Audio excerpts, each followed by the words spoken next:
So the question is, why do the elm trees not have Dutch elm disease? Has Dutch elm disease not reached this area?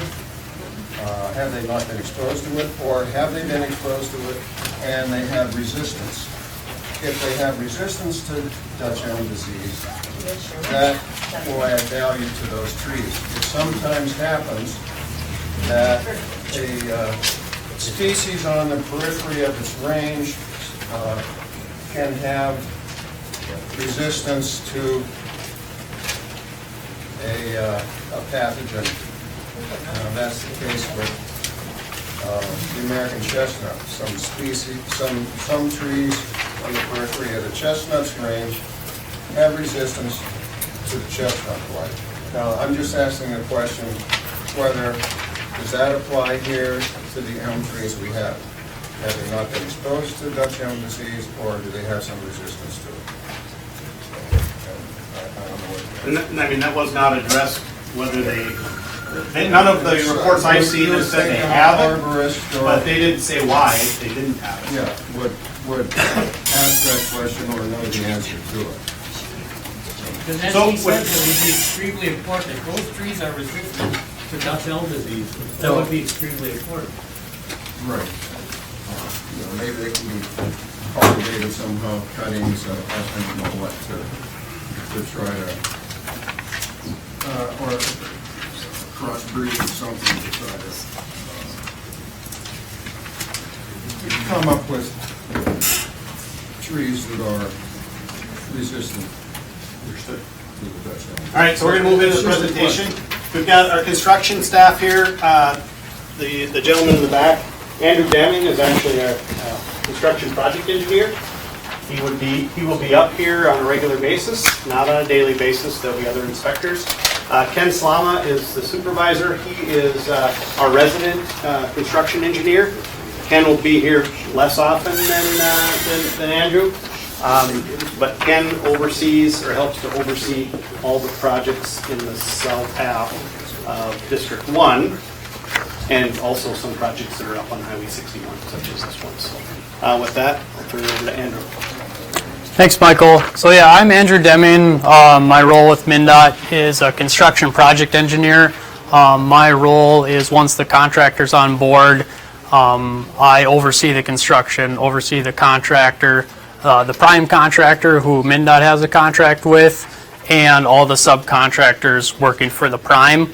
The goal here of what I'm going to talk through is mostly the what and the when. So the handout here is showing work in 2020 and 2021, and I'm going to kind of walk through that afterwards. If people have more specific concerns about locations, we'd be happy to address them at that time.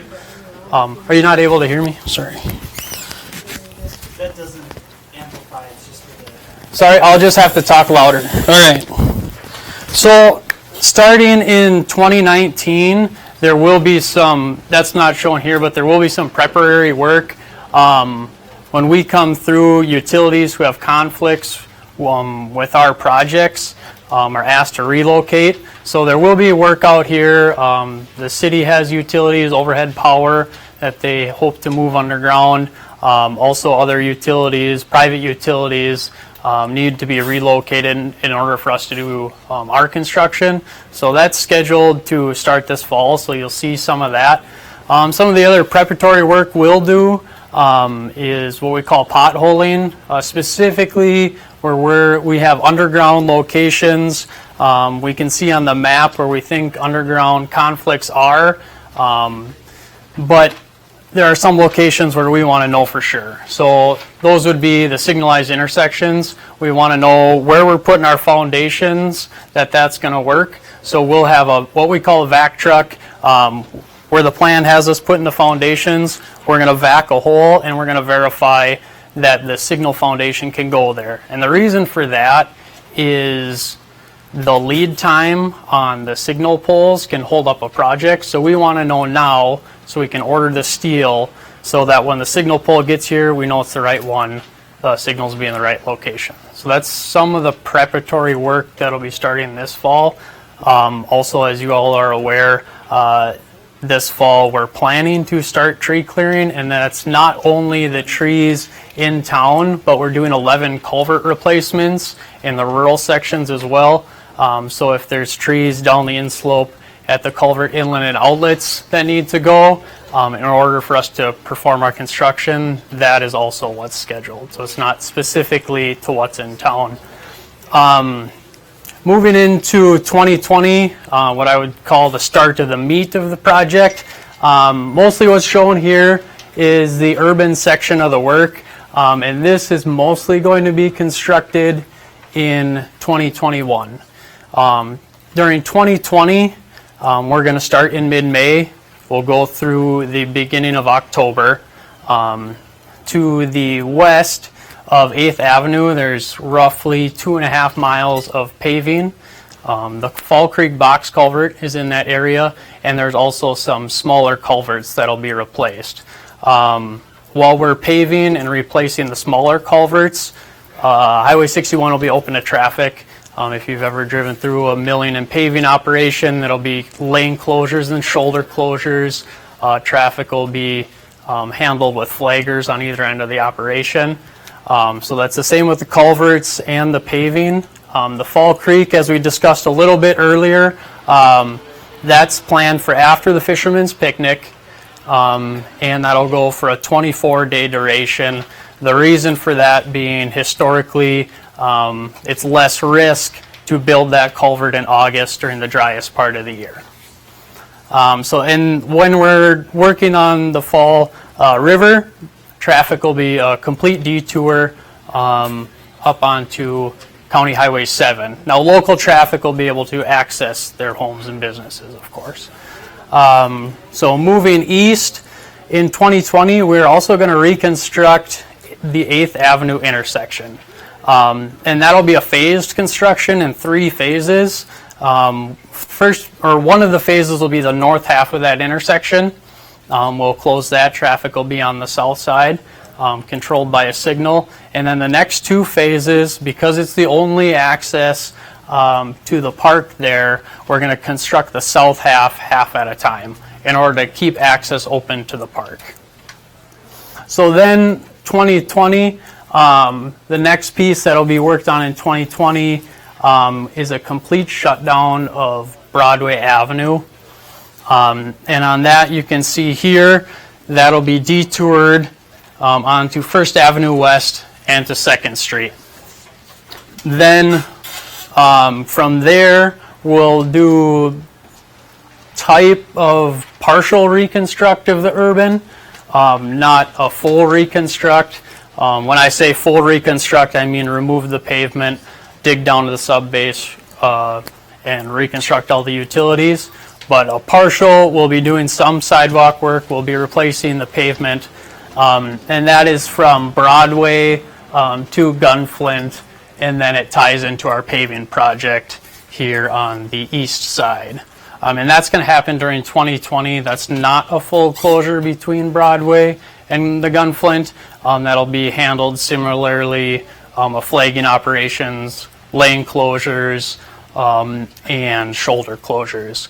One major piece of work there is that there is a large box culvert in town, and that one we can construct under traffic, and we will be doing that work in 2020. So then as we move to the east out of town, towards Highway 14 is about the limits of our milling and paving. That's similar to the work on the other side of town as well. It's going to be pavement replacement, and there's a number of more culverts up there that have to be replaced. And that work will be done, lane closures and flagging operations. Some of the culverts are in a state where they're deep enough that we'll build temporary bypasses to widen the road on one side or the other in order to maintain traffic through Highway 61 while we're replacing those culverts. So that, in a nutshell, is what 2020 should look like. Yes? Will you take questions on each year? Or do you want to do it all? Maybe let me just run through 2021 to go through it, and then we can circle back to 2020 for sure. So moving into 2021 is what you're seeing here, except that 8th Avenue at that time should be fully reconstructed, and from Broadway to the east will be complete. So this is 2021 is the meat of the downtown construction, and I just lost my map.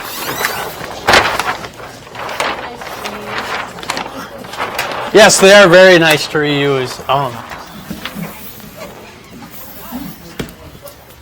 Okay, I apologize for that.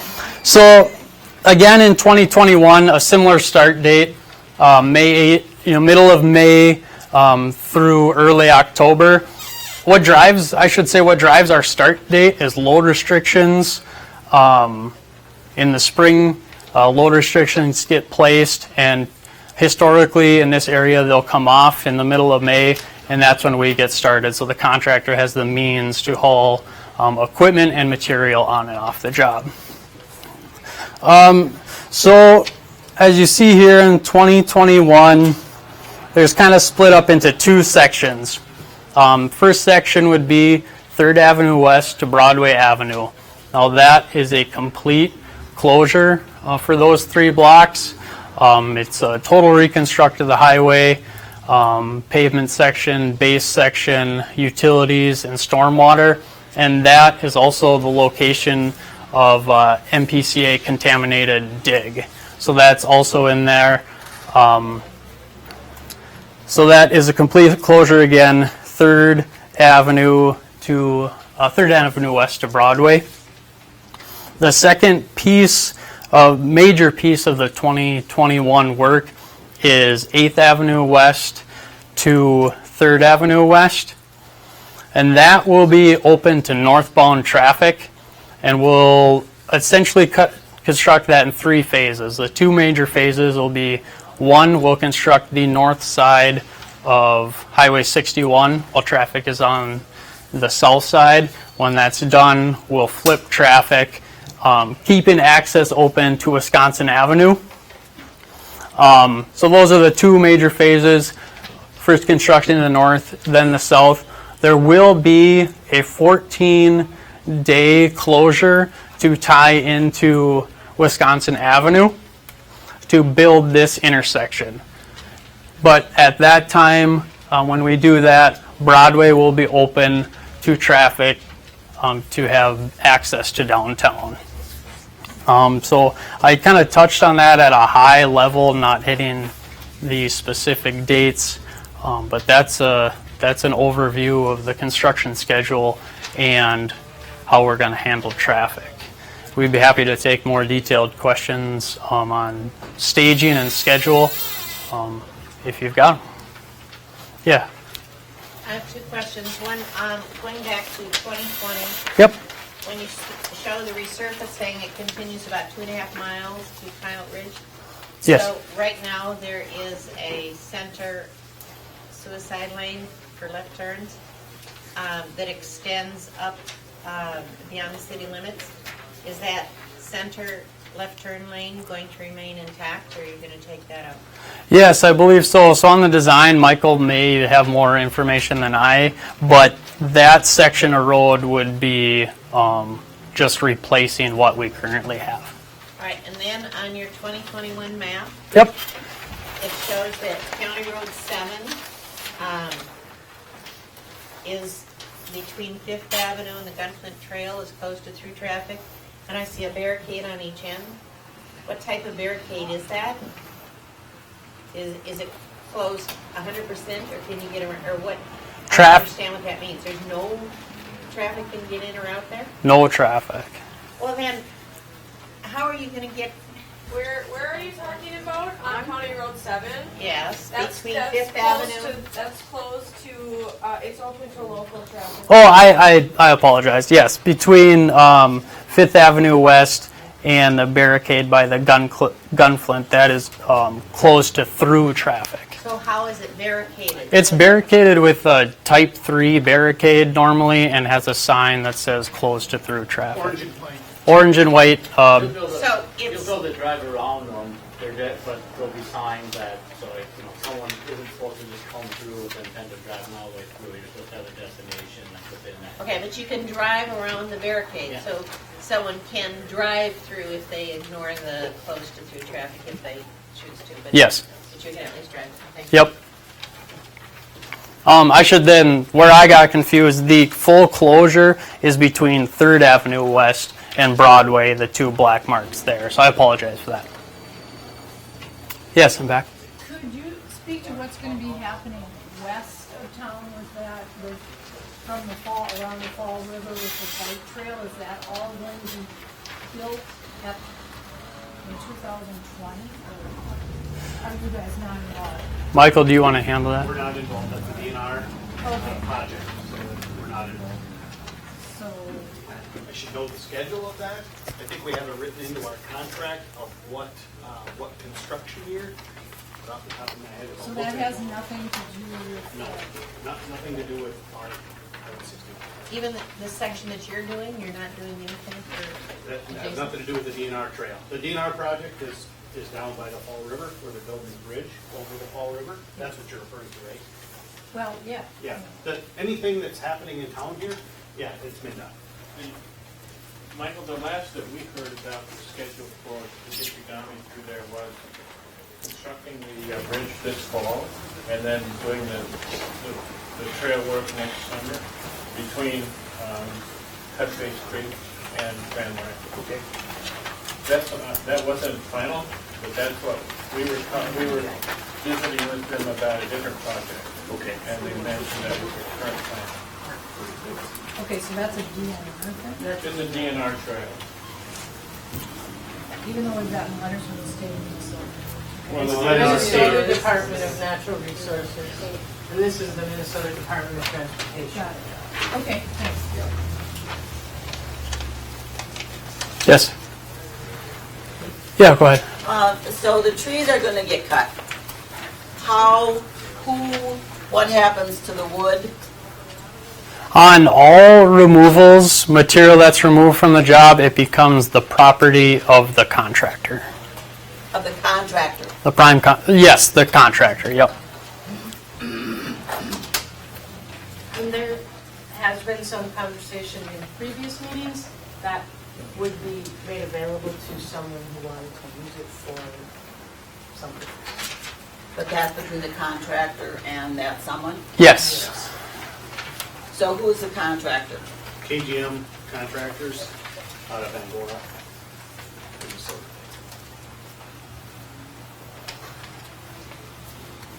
Did someone, yeah.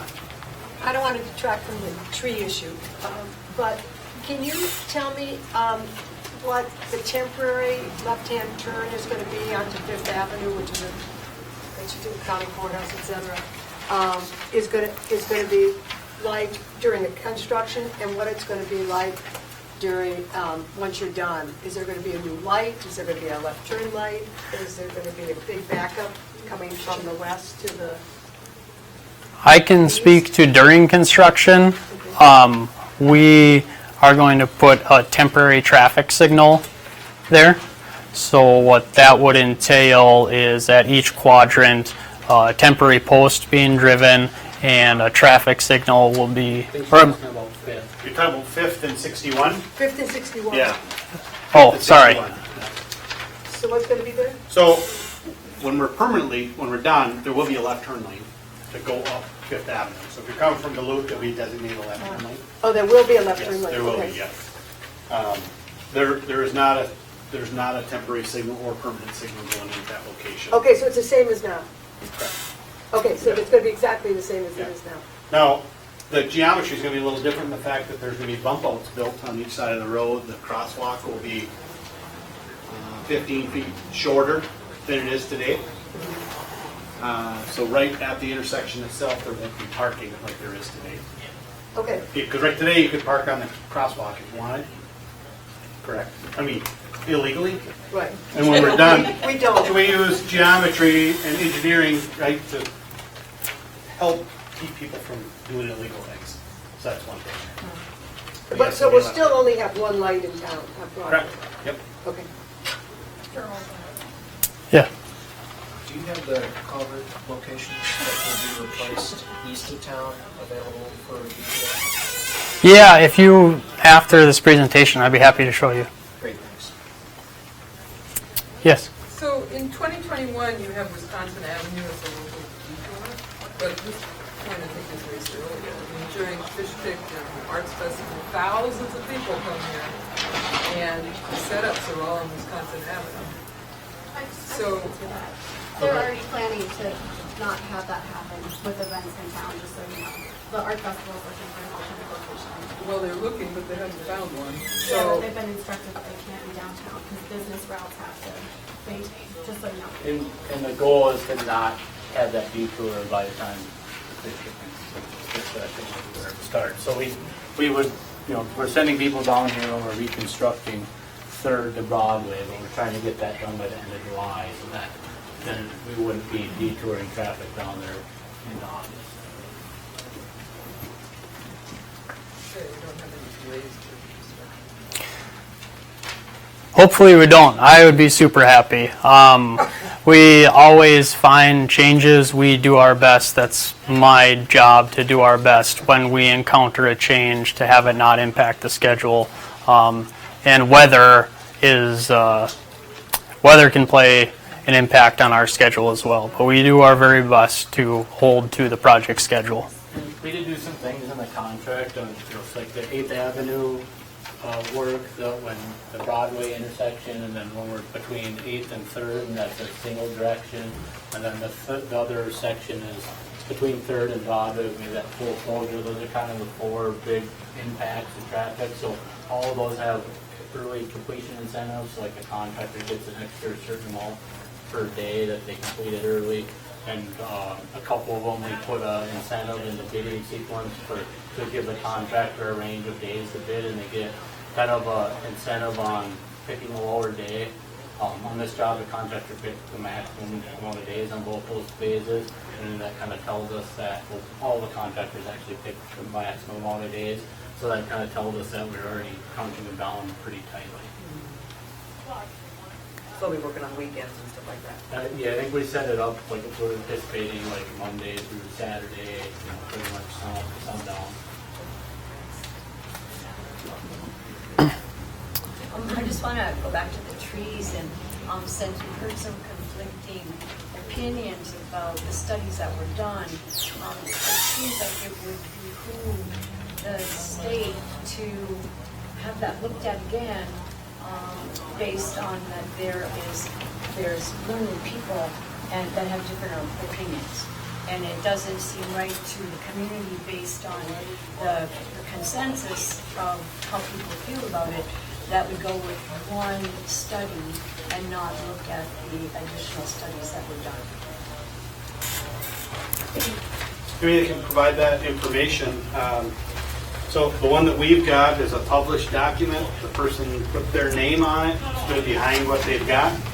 This other one that we've heard doesn't really want to put their name on it, doesn't really want it to be a published thing. So it's going to be tough to compare the two, but we most certainly would evaluate whatever it is that we could be provided. Well, until tonight, I was not aware that there was anybody else who looked at it. So. I believe that there was comments made that those studies would be available. Yeah. And give it to the mayor. Yeah, I understand. I'm just saying that we mndot didn't know that until within the last hour. Is that study available that we can see it? Which study? On the trees? The one that mndot did? Yes. Yeah, I can give it to you. I've got one copy and you can have it. You I'll don't got look my at bag? it for the second one. I don't have the other one that. You can make more copies of it? Can you Yeah, you send can it to us electronically? I think it's on the it's on our website too. But we're not hiding anything. So. Yeah, it's 3 pages in length. We're more than happy to have it. Who did this study? His name is Paul Hoyt. He's a certified arborist. Works in our environmental section in Duluth. He's been doing it for 32 years. Okay. He works for the state, yeah.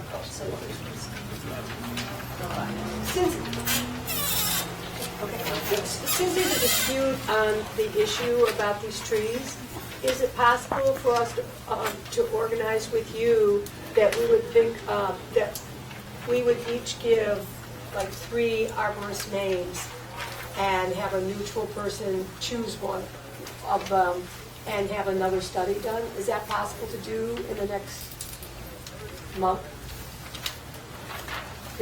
Would you be willing to negotiate a neutral person arborist, since we seem to have conflicting reports? I guess at this point, I'd like to see what it is that the other arborists have.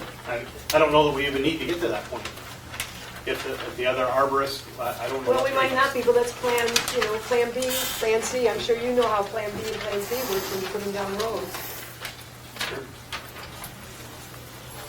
Yeah. If the arborist who did this analysis is an employee of the state, that particular person might have a vested interest in a certain outcome, whereas a neutral one that is not an employee of the state might have more credibility. I think that's one approach, but we also have, we've got lots of licensed engineers that put a lot of time and effort into these. I'm talking about whether the trees are dying or corridor. not. Whether the trees are dying or not. That's a big issue. Because all these decisions were made upon you telling us that those trees were dying, and so all the decisions were made based on that assumption. And now, if there's new information, it needs to be considered before going ahead with something that was based on information that could be erroneous. So we did have a public process on how we developed the plan. I know I mentioned this, but we did have a group that attended many meetings and evaluation of alternatives that we came up with. And I attended most of those meetings, and I was told that the trees were dying. Yeah, and until an hour ago, I had not heard anything different, and I still don't have anything. So I don't know what the other report says or what have you. Mike,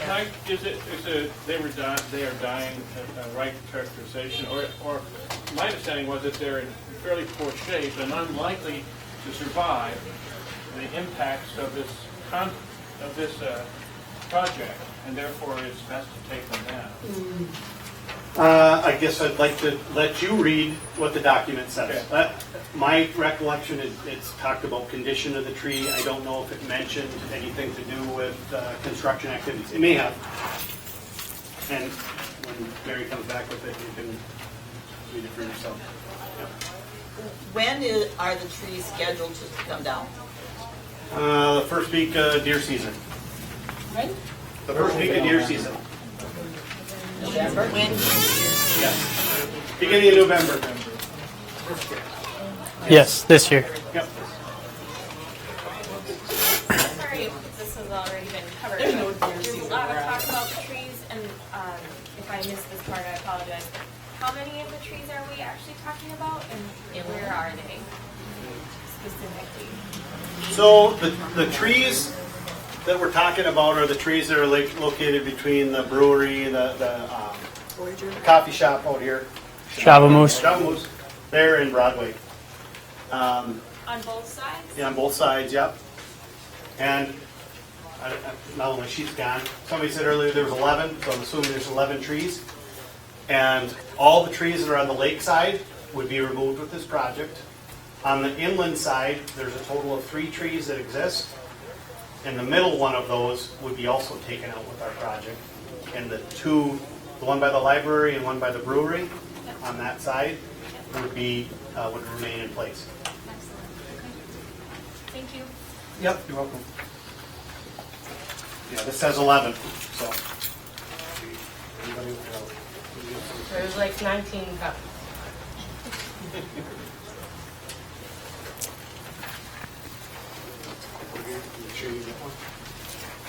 Thank you.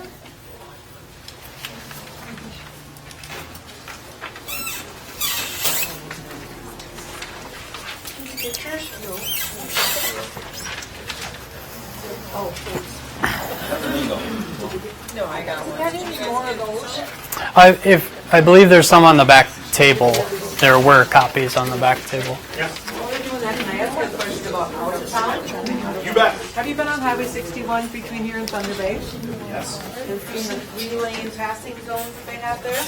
Yep. Can we please have about 5 of those between Railway and the Sunday? I mean, they do that, people get up here and they're so frustrated from being behind a local that drives 55 because they don't want to hit a deer. And by the time they get up here, they're upset or a little bit, anyway, passing lanes would be so great. And you don't have to do a huge 4-lane with big shoulders. You can just bump on a lane, I mean, it wouldn't be that difficult, I would think. But you bring up a good point. So we recognize that there is a lot of needs from a mobility perspective, pavement perspective. Every one of these projects has environmental impacts. So even though it may seem simple to widen it, right? Guess what we're taking down a lot of times? We're taking trees down. I mean, we're talking for an hour about 5 trees. We might take down acres, right? Maybe they're not the same type of tree. I get that. And it's on my land, it's And my it's yard. right. I'm not selling you the property because you're going to take my trees down that I planted, many years ago. So I get that. But environmental impacts such as wetland impacts, we got to mitigate for that. They have a huge environmental benefit to maintain wetlands. So on the surface, it does seem, and I just as an example, it does seem rather simple to do it, but it's not. So maybe someday. This would have to be between the tunnels and cut these trees. We were following somebody at 45 today, and that was our discussion. Where are the passing lanes? So I honestly that didn't happen. Okay. So I do understand that. Any other construction staging questions? The trees again. On what you just passed out, it's, it says elm number 2, 26 DBH. What does DBH stand for? I don't know, I'm not an arborist, sorry. Every one of them says DBH, doesn't it? Okay, Diameter? Yell it out, please. Diameter what? And breast height. Huh? Oh, breast height. Breast height. Oh, yeah, there we go. Okay. Thank you. Okay.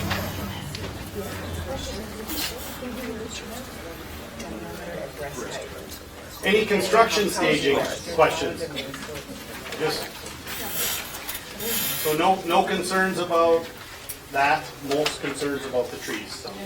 So are the sidewalks going to be done at the same time as the highway? Sidewalks and the bike trails and all that? Yep. In conjunction, so when the highway's done, whatever's on each side will be all done. So at the intersections, we're going to have some colored concrete. So colored concrete obviously comes in a different truck than gray concrete. So it will have to be staged a little bit. You but mean in like general, walkways, walk paths are going to be different? kind of at the corners where the detectable domes are, the bumps. So where those are at, in that general area, there'll be a little different color. It'll be a charcoal gray. They're not going to be scored or anything, are they? Like make them look like cobblestones or? No. There'll be joints etched in them for shrinkage, but no, there'll be there's no stamping of any kind. Right. So yes, it'll be done in conjunction with the roadway construction project, but it'll have to be staged slightly different because we got to put the curb in so we can build the road, and then we match up behind that with the sidewalk. And then the sidewalk that's going to go above the tourist park, I assume that's going, you're not adding, that's going on to the existing roadway there. You're not adding, you're not filling in. We're building a retaining wall along there. You are? Yes. Oh. Because it drops off so quickly there, we could not get the right width needed. So there's going to be a retaining wall there. What's that going to be made out of? Concrete. And how does that run from 8th Avenue to? It runs from just east of 8th Avenue over to and ties in, close to right across from 6th Avenue. So it's about 2 blocks. Well, so all those trees are going to go, I would assume. Yes. Right now you can't see the tourist park because it's all trees there. Yep.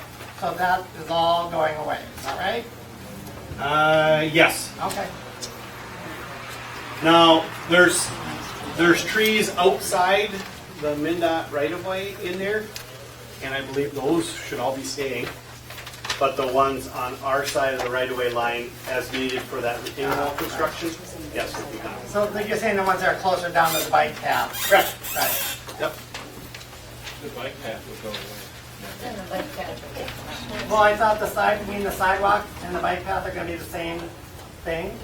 Is that right? Yes. Yeah, the Yep. lower So what's It- gonna happen it's to both the gonna be- bike path down there? So if you were to look at the map, maybe when you're done, if you wouldn't mind looking at the map, you can see where that paved trail is still gonna be down there. So if you're camping in the campground and you wanna come downtown, you walk out like you do today. It's another access route. Correct, Okay. yep. So it'll be parallel there. Right, The one right. that goes down to the park will still be there. It just won't connect back up at 8th Avenue though. Right. You know, right now it kind of dips down and Okay, comes up. It won't connect up at 8th Avenue.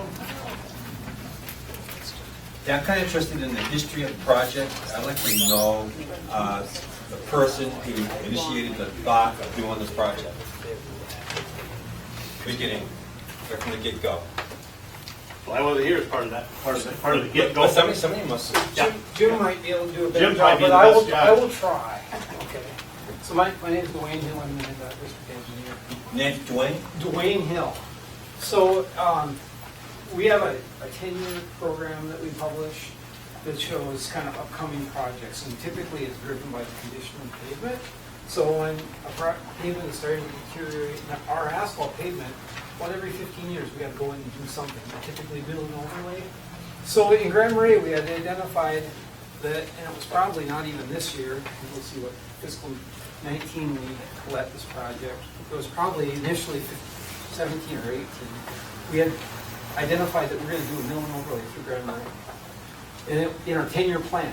And so about 2012, 13, there started to be discussions with the active living group that's run by the hospital in town. And they were looking at ways to increase activity for the community. And they kind of looked at our plan and developed a community walking plan based on the fact that MnDOT was going to be here to do a mill and overlay project on Highway 61 through Grand Marais. And that led that group to work with the city to apply for some special funding to pay for the bike trail, the city's portion of the sidewalk and bike trail that would go along with the project that we were going to do.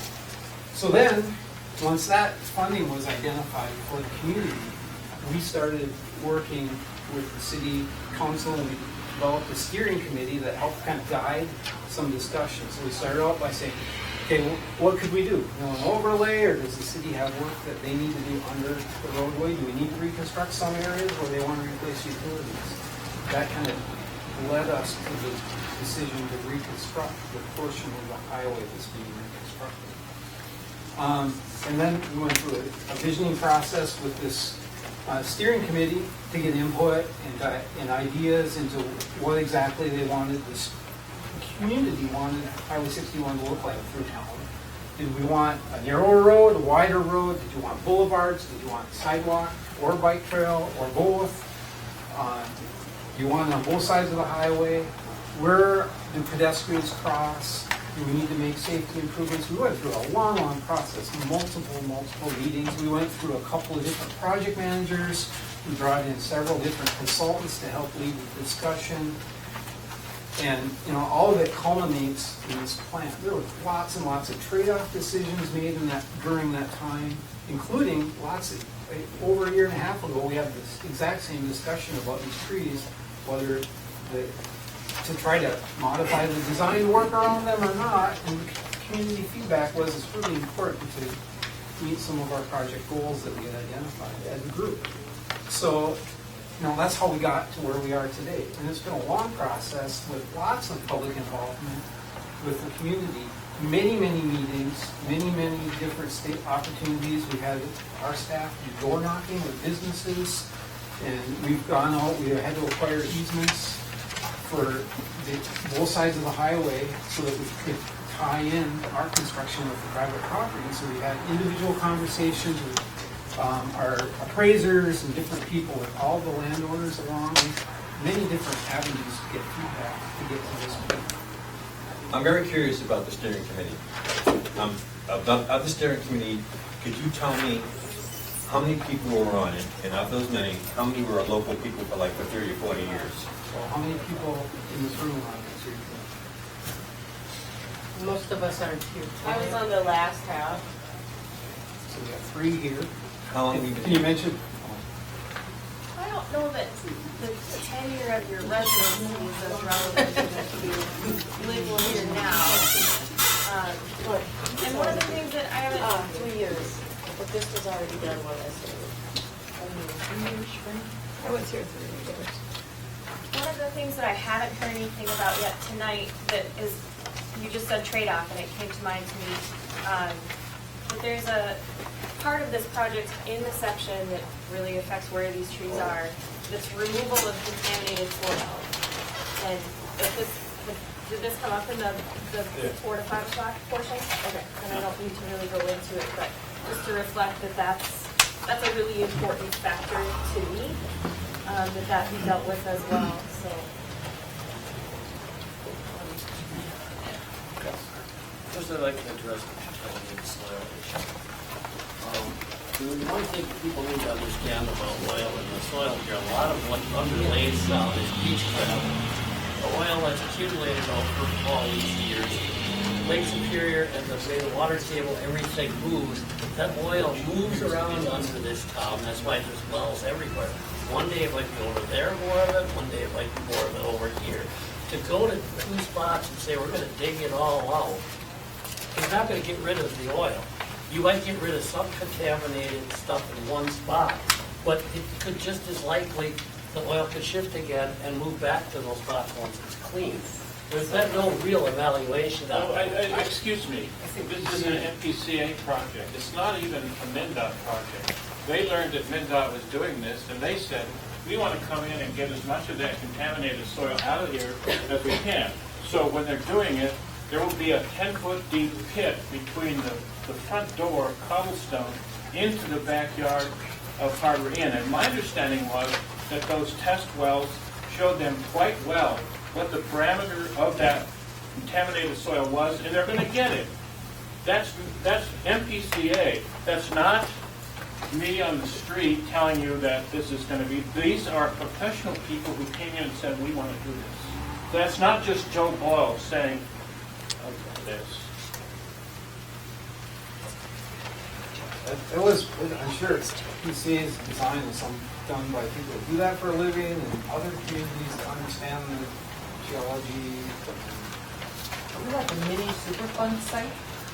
Is that what that is? It's not classified as a Superfund site because of the type of contaminants that are there. But it's a concentrated site and well-defined. They've done a lot of borings out here and the monitoring wells that they've got. That's what they use to pinpoint it. And they designed it, and it was left as part of our contract in an effort to save all the taxpayers in Minnesota money, trying to get 2 of us working together on a project. And the truth is that none of us who were involved in the steering committee like to see that, because that is the only reason that 61 is closed completely from 3rd Avenue to Broadway for 4 weeks or 6 weeks. That's the only reason that it has to be shut down completely. So you want to bet that we challenged that? Is this necessary? And they said, yes, we have got to get in there. We've got to get this contaminated soil out. On the steering committee, how many business owners that have frontage along the highway are on the steering committee? There were a number, and I got to tell you that... If you could tell me how many of them. I can tell you that I have an email list of 160 downtown business people who got reports on every single... No, but I mean, who is on the steering committee? So here's a list from 2017. Mike Roth, Martin Webb, who now works for... I mean, just business owners. Linda Jurek, Frankie Jarcho, Tim Kennedy, Mayor Jay, Jim Boyd, Mary Solmas. That's the steering committee. In 17. But there were other people There were as many as 30 people in the beginning. This was just Right, but I talked to most business owners that have frontage here, and they tell me that they were never on the steering committee. But wasn't involvement like voluntary? Like Yeah. people become a part of the project Yeah. all along? I have Lauren Webb's job, the job that Marais used to have. So I have all of the meeting notes from the Active Living Steering Committee and the Highway 61 Steering Committee, and it's really based on the meeting. So Why is meeting it that for so many 5 people at Cook County don't know that all the trees are being cut Because down? they don't read the paper and they don't pay attention to what's going on. But does that mean then that they shouldn't have a voice? That's a little late in the game. When you get to a point in a project like this, So the bureaucracy goes forward to people that want to change town and get to just do all I'm it. saying is, who should pay attention as a citizen. Well, I have, and a lot of people don't. Why do you think the structure's the way it is? I'm not trying to be your adversary. So you say, we shouldn't do anything because people don't pay attention? What the project entails for me. And I love trees. Don't get me wrong. I'm a tree hugger. I'm going to go out and hug all these trees before they cut them down. Well, that's just lovely. Well, maybe that's the best I can do. I think it's important to know, the people that have been here for all their lives, there's a big difference between those that have been here for the last 10 years and now controlling what's going on in this county. I see it happening all the time. I think it's important that the local people have a voice. And you've been able to have I've a been here voice all for along. 35 years. As you, it's not something you can stereotype. We are one. So I take it everybody who spoke for the trees is gone now, and now we have the people that want this bike path here. I don't want this bike That's path. unfair, Jim. No, it's not. No, Jim, you're a friend of mine. I know what you think. It's not unfair. But not everybody agrees with you. You simply Well, a lot more people do than you think. A lot more people do than you think. Not just me, but this is a civil conversation. We don't all I'm being civil.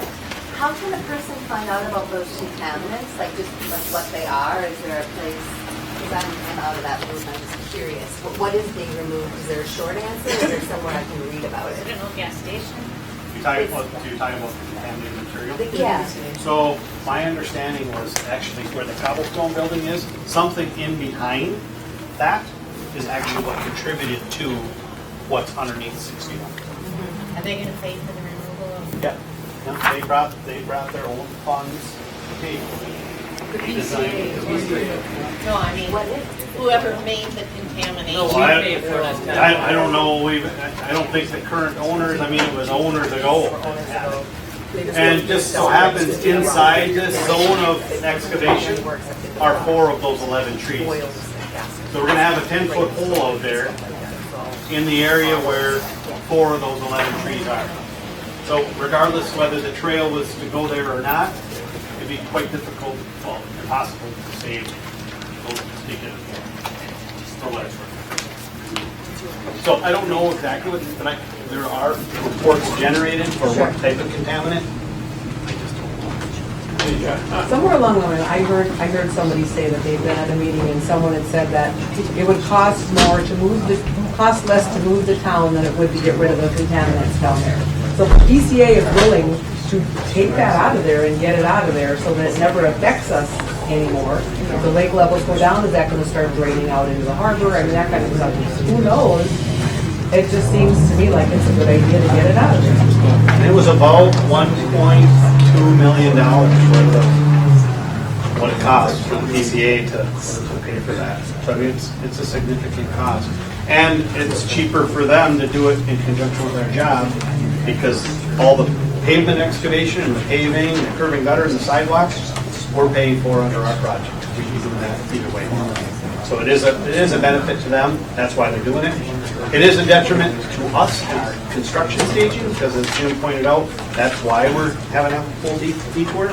But we also recognize that we don't want to build our job 1 year, have PCA come 2 years later, us disrupt traffic and pedestrians, and then PCA come 2 years later and do the same thing. I mean, that doesn't make good economic sense either. So for there's 3 trees that are going to be attempted to be saved, right? There was only, 2. Only Yep. 2? Okay. Right. Which 2 and it said, on this handout, it talks about what should be done like now for those trees. Who's doing that? Is that happening? So I think there's some language in there talking about pruning of the trees. Yeah, and making it go dormant, Yeah, et cetera, treatment. So is we're- that happening? We have not done, I don't know if anybody's done any pruning. We have not, I don't know that we've ever pruned the trees in Grand Marais. I don't know if the city has. So whose responsibility is Are we doing that? that as part of the contract? No, we're not doing any pruning of the trees. What is the? We are doing some special root cutting and root treatment. You are? Yes, You we are, are. okay, As part- okay. As part of the construction contract. And in addition to that, the sidewalk is not going to be a set, whatever it is, 7 feet behind the curb and gutter. When you get to the trees, there's going to be a jog in the sidewalk. Again, trying to avoid the trees. What are the chances that that's going to work? Because in your own things, you say that there's a chance that's not going to work until we cut down for safety reasons. And this is just 3 trees on the road. 2. I'm talking about 2 trees. So you're not going to keep all 3 on the No. north side? No, I said that earlier, there's 3 on the north side. The one by the library, we're doing our best to avoiding it with So the construction. ancient elm by Cobblestone, you're going to cut down? Whatever one's near the intersection. Oh. You know, that's probably goes back to the town's boundary. Just like the library elm that was cut down. So yes, there's 2 trees, and yes, we have special treatment in the plan to address that, Okay. to And you're- increase the likelihood. But to answer your question, we don't know. The We don't independent know. analysis on that tree was that it's in good health. That tree could outlive all of you and all of your grandchildren. But when we start doing disruption next to the base of a tree, I don't know if you've ever done that in your yard or in your landscaping, you start doing any activity around it, even if, do your best to avoid in hand digging around roots, which is required as part of the contract, there's still a possibility that you could cause damage or stress to the tree. And in this case, the trees, if we were to look at none of those, I don't think, at least on our, based on our arborist's opinion, were in good health. So if it's already in questionable health, you do some root disturbance, it's possible that they do die in years to come. Maybe 5 years from now, or 10, I don't know. Well, your handout says that this root treatment, growth retardant treatment should be done as early as 2017 or 2018. So I mean, if those trees are going to be saved, it looks like those should be done now. This was the arborist recommendation. Correct. So, but if we would have done it in 2016 or 2017 and then not touched the tree until 2021, it wouldn't have done us Okay, any so good. it's all pushed back. Yes, it's in conjunction within the year of tree root disturbance. So in this case, 2021, we're going to disturb the roots, so we don't want to do that special treatment until a year before. But you said you weren't going to do that treatment. The We root are treatment, they will. going to. Oh, They're not okay, gonna but the prune pruning. anything. No, we're not doing anything. Is there any way to get the steering committee back together so that somebody is taking as much responsibility for the trees that are going to be saved as possible? Is there some way that if MnDOT, I mean, what I'm hearing about, MnDOT isn't interested in that part and doesn't have, I don't know, doesn't have a oar in that creek. How do we get somebody with an oar in that creek to monitor the trees to be safe? How do we do that? So the Can maintenance- you help us do that? The Can maintenance you- of any of the trees that we're planting, of the 140-some trees, will be the responsibility of the community, the city of Grand Marais.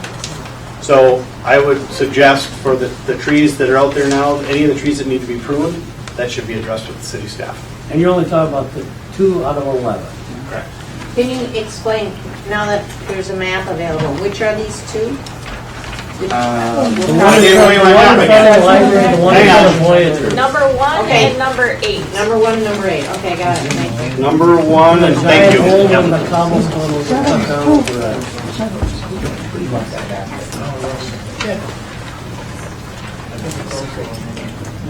I got one question, because I deal with this topic before. He said that we had brought this all up a year and a half ago about the trees, and he was probably how many meetings we had and stuff. And then he said it was determined that other things took more precedence over trees. But those of us who spoke for the trees a year and a half ago were never contacted back. I specifically asked MnDOT to get back in touch with me, and they never did. I emailed them, and there never was a discussion about those of us that brought up the issue of trees a year and a half ago at that meeting. Now, so if we all brought it up a year and a half ago, Who decided that that would be disregarded? I would like to know that. That may be something that could be found in the Who are meeting the minutes. people, who are these people, when we brought concerns up a year and a half ago before this was finalized, who are these people that decided that those concerns would be disregarded and other things would take precedence? I've never heard an answer to that. We were never contacted back, any of us, nothing was ever brought up.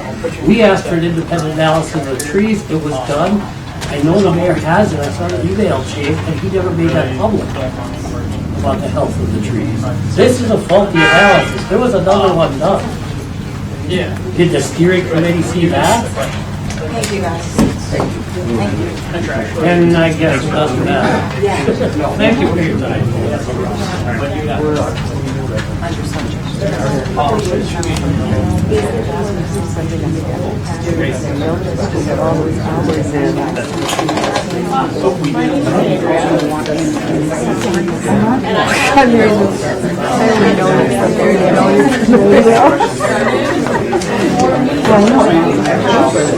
I remember them last, when you were coming out with the rest of the act, did you have